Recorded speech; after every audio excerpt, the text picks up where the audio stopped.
We're using the ZX-40 Plus printer to create a 2-color ribbon design featuring text for a gender reveal / baby shower. To do this, we'll print each element separately so they appear in different foil colors. Before doing the print, we mark the ribbon with a pen, using the rubber roller edge as a straight guide. This helps us return to the correct position later. Firstly, as we have the blue foil loaded into the machine already, we remove the "It's a Girl" from the design and leave only the text that we would like to be printed in blue.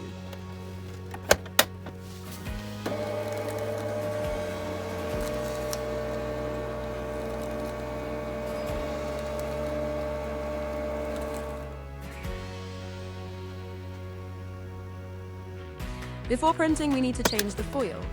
So here is where we take out the blue foil that we've used and replace this with the pink foil that we wish to print with next. After printing the text, we'll spool the ribbon back to the point that we marked earlier and then print the second part using a different foil. We use Ctrl-Z to undo the last changes we've made, which will bring back the text we deleted previously. Then we will delete the "It's a Boy" text so that we can print what's left.